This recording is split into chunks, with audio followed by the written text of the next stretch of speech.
جناب موضوع گفتگو ہے امریکہ کے انتخابات، اور ہمیں یہ پتہ ہے کہ جی دونوں جو اس کے امیدوار ہیں اس کے ترجیحی ایجنڈے کے اوپر جو ہے وہ یقیناً پاکستان نہیں ہے.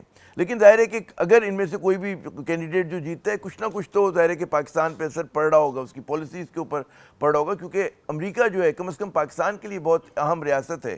ہمارے خصوصی مہمان خورشید محمود قصوری صاحب ہمارے ساتھ موجود ہیں، ان سے پوچھتے ہیں.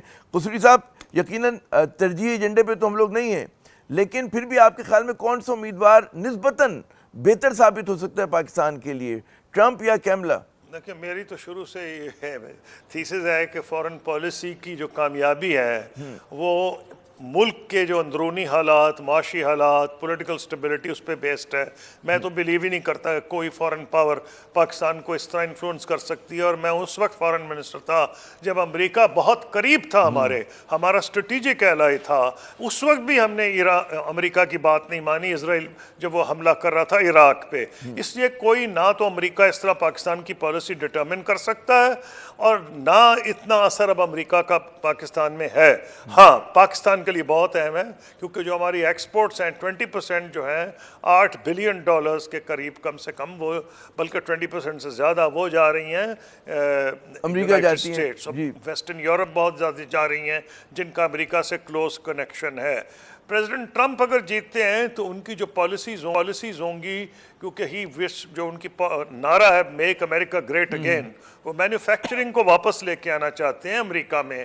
اس لیے لائکلی ہے کہ وہ ہیوی ڈیوٹیز چائنا پہ تو آلریڈی ڈیموکریٹس نے بھی بہت کر دی ہیں، اور انہوں نے جو ان کی پالیسی ہے پریزیڈنٹ ٹرمپ کی پرانی، اس کو تبدیل نہیں کیا، بلکہ اسے اتنے لرزے تھے ڈر کے مارے کہ پالیسیز ٹرمپ کی کنٹینیو کی. اور ایک اور عجیب و غریب بات ہے کہ جو بھی جیتے لگتا ہے پالیسیز ٹرمپ کی چلیں گی. یہ بڑی عجیب و غریب بات ہے کہ ٹرمپ کی جو پالیسیز چین کے خلاف تھی وہ بھی کنٹینیو کریں گی، اور جو ٹریڈ کے اوپر ہے وہ بھی ہے ریسٹرکٹیو پالیسیز، ٹیرفز جو ہیں اونچے، یعنی گلوبلائزیشن کے خلاف چلنا، وہ سب ٹرمپ صاحب زیادہ شدت سے کریں گے. تو پاکستان پہ اس کا کیا اثر پڑ سکتا ہے؟ ایک تو یہ ہو سکتا ہے کہ ممکنہ طور پر اگر آپ سوچ رہے ہیں کہ اگر انہوں نے امریکہ نے زیادہ چائنا کے اوپر پریشر ڈالا اور ان کی ڈیوٹیز بڑھائیں، آلریڈی وہ کہہ رہے ہیں کہ انہوں نے کہا کہ 200% میں کر دوں گا الیکٹریکل ویکلز پہ ڈیوٹی جو ہے import in the United States, اور ویسے وہ کہتے ہیں 60% جنرلی وہ ڈیوٹی لگائیں گے جو چائنا سے امپورٹس ہیں.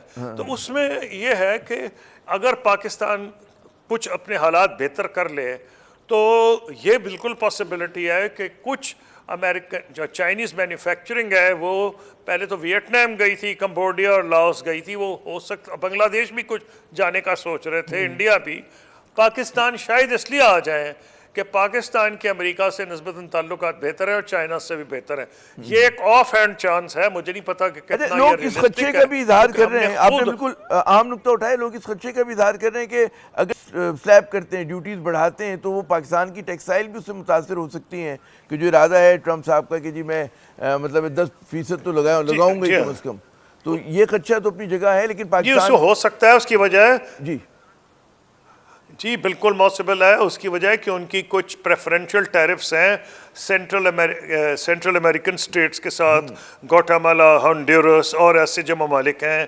لیکن یہ جو پریزیڈنٹ ٹرمپ کی پالیسیز ہیں، ابھی یہ پریڈکٹ نہیں کیا جا سکتا کیا یہ ان کو اوپر بھی حملہ آور ہوں گے. مثلا جب پریزیڈنٹ ٹرمپ پہلے آئے ہیں تو انہوں نے تھریٹن کیا تھا نارتھ امریکن جو ان کا ٹریڈ ٹریٹی تھی ود میکسیکو اینڈ کینیڈا، تو انہوں نے وہاں بھی شور بہت مچایا تھا. تو یہ رول آؤٹ نہیں کیا جا سکتا کہ جو ان کا قہر ہے، غصہ صرف پاکستان کی ایکسپورٹس پہ گزرے گا یا سینٹرل امریکن ایکسپورٹس پہ بھی گزر جائے گا. اچھا، ویسے پاکستان کو ہمیں یہ تو پتہ ہے کہ اب ظاہر ہے کہ امریکہ کی بڑی تواتر کے ساتھ بش کے زمانے سے، بلکہ اس سے پہلے سے بھی اسٹریٹجک پارٹنرشپ ظاہر ہے انہوں نے بھارت کو چنا ہوا ہے. ہماری کیا حقیقت پسندانہ اب توقعات ہونی چاہیے اپنے تعلقات کے حوالے سے امریکہ کے ساتھ؟ ہسٹوریکلی یہ تو جب کیونکہ whether it was the Cold War against Soviet Union اور اس کے بعد امریکہ ان افغانستان، ہم تقریباً تواتر سے امریکہ کے الائی رہے ہیں. یہ چیپٹر کلوز ہوا ہے جب ٹرمپ صاحب نے فیصلہ کیا کہ وہ نکلیں گے افغانستان میں، اور آئی ایس آئی نے ان کی مدد کی اور پاکستان نے مدد کی دوحہ ٹاکس میں کہ ان کی بات چیت ہو تاکہ طالبان کے ساتھ تاکہ وہ نکلیں. ہم نے ہماری میں ٹاکس بھی کرائی تھیں، تو بھول گئے ہیں یہ. لیکن اب سوال آ رہا ہے کہ ان کی جو ریکوائرمنٹ جب سے افغانستان سے نکلے ہیں، ان کی تو خواہش نکلنے کی تھی، اور پریزیڈنٹ جو بائیڈن ہے بہت بھونڈے طریقے سے نکلے ہیں افغانستان. تو اس لیے جب سے وہ افغانستان سے نکلے ہیں تو ان کی، اور جب سے ساؤتھ چائنا سی میں فوکس ہوا ہے امریکنز کا to contain the rise of China, اس میں یہ ہوا ہے کہ India is naturally the strategic ally. کیوں کہ دونوں کو یہ ایک آنکھ نہیں بات بھاتی کہ چائنا کی رائز جس طرح سے ہوئی ہے ہسٹوریکل لیول پہ رائز ہے انپریسیڈنٹڈ، وہ تو نیچرل ایلائز ہیں. پاکستان تو کبھی الائی ہو ہی نہیں سکتا، کیونکہ تین پاکستان کی میری ہمیشہ سے مینٹینڈ ایسی پالیسیز ہیں کہ سول ہو، فوج ہو، کوئی بھی سیاسی جماعت ہو، ایک پاکستان کا نیوکلیئر پروگرام، ایک کشمیر پالیسی، اور ایک ہے یہ چائنا پالیسی. اس پہ کسی نے کمپرومائز نہیں کی، پبلک اوپینین. درست. اچھا قیصر صاحب، کیونکہ ہمارا سیگمنٹ ختم ہو رہا ہے، میں جاتے جاتے اگر مختصر آپ جواب دے سکیں. ہماری یہ بہت قیاس آرائی جا رہی ہے کہ اگر ٹرمپ جیت جاتے ہیں تو وہ پی ٹی آئی کے لیے، عمران خان کے لیے بہتر ہوگا. آپ سمجھتے ہیں کہ ایسا ممکن ہے، یہ جو لوگ قیاس آرائی کر رہے ہیں؟ جی یہ ساری چیز ڈیپینڈ کرتی ہے. اس کا ایک سمپل جواب ہے، جب امریکہ کو پاکستان میں بہت زیادہ انٹرسٹ تھا تو بھٹو صاحب کے بارے میں کہا جا رہا تھا کہ جی ان کو ہٹایا بھی امریکہ نے ہے، وہ نکایا نہیں، یہ میں اس طرف نہیں جا رہا، لیکن امریکہ کا ایک انٹرسٹ تھا. پھر جب پاکستان انڈیا کی جنگ کا خطرہ ہوتا تھا تو کبھی گیٹس مشن وہ بڑا انٹرسٹ لیتے تھے پاکستان کے اندرونی حالات میں. یہ ہر چیز ڈیپینڈ کرے گی کتنا امریکہ کو پاکستان میں انٹرسٹ ہے.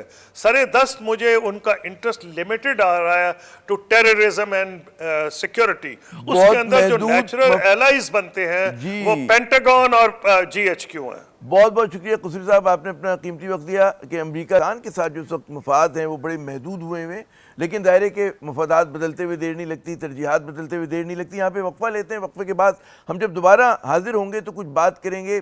آج جو ہے جوڈیشل کمیشن کا جو ہے پہلا اجلاس ہوا اور آئینی بینچ بھی بن گئی، اس کی کچھ تفصیلات لیں گے اور اس پہ ماہرانہ تجزیہ بھی. ہمارے ساتھ رہیے گا.